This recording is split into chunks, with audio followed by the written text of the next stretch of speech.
For decades, employers have competed for the best talent available by utilizing a variety of different offerings and strategies. It's never been more difficult to balance the importance of including a generous benefit package that addresses the needs of a diverse workforce with the rising costs of benefits. For today's workers, a job is more than just a salary. People are looking at culture, values, and work-life balance as well. If you want your benefits to stand out, you need to be focused on things like curing burnout and improving work-life balance. So what a lot of companies have done recently is they've enhanced their mental health offerings, and they've invested in a variety of different virtual employee wellness and well-being perks. All indications suggest employee benefits are undergoing a transformational change. What used to be considered a standard benefits package 10 years ago, in many instances, does not address an employee's current needs today. What they're really trying to understand is what the impact of the pandemic has done to them. So it's changed their viewpoints a lot in terms of what's important and how they, kind of look at the entire package. But as employees, again, have gotten more educated, they understand that the benefits package is a really important aspect for them, and understanding what goes into it, how we individualize it, how we make it unique for that company, for that industry, for their region, to make them be the employer of choice and keep their employees happy.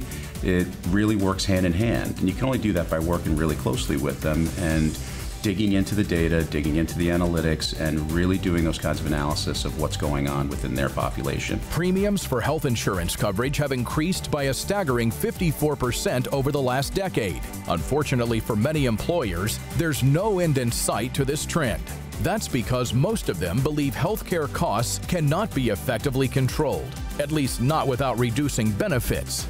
That is not the case for mid-market clients consulted by Opus Advisory. Most employers think the healthcare system is broken. Costs are increasing at an alarming rate every single year, and even though they have no idea why, they've accepted it because that's what their broker has sold them. Most of the time when we speak with a new employer for the first time, they have no idea that when their health insurance costs increase, their broker's compensation does as well. So our philosophy is different. We advocate for our clients. Those are Opus partners. Maybe you're wondering, what is the difference between a benefits broker and an Opus employee benefit consultant? We look at a benefits broker, and typically when you think about them, you have somebody that comes in 2 to 3 months before the renewal, really comes in and just sells the renewal itself. If it's a 15% increase from the carrier, they pat themselves on the back because they were able to get it down to maybe 8%. And then they do some cost shifting that really just means they're pushing more cost onto the employees by contributions, co-pays, or deductible increases.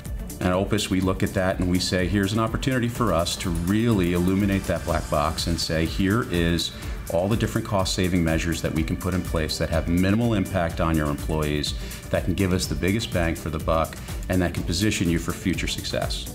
By employing a diverse group of individuals from carrier, brokerage, and underwriting backgrounds, Opus Advisory has helped their clients save money each year.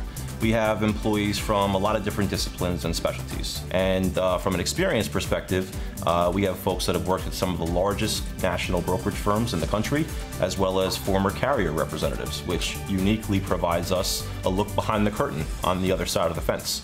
Whenever we take on a new client for the first time, we take them through our process, which involves pulling the healthcare plan apart by component and identifying margins. One example is pharmacy. We typically will save a new client anywhere from 25 to 40% in their pharmacy costs just by identifying different margins that are not being shared with them today. This boutique-style approach has made renewal meetings the easiest meeting of the year. I believe that the differentiator with Opus is the experience, the attention to detail, and the interest that we take in actually finding out what is driving healthcare costs up for that particular client. We do not believe that the status quo is a sustainable way to go about managing healthcare costs, and that's why our clients are experiencing much lower trends than most of the rest of our competitors. To learn more about how Opus Advisory helps mid-market companies by providing a proactive and analytical approach to employee benefits, visit opusadvisory.com. And of course, visit us at InsideTheBlueprint.com.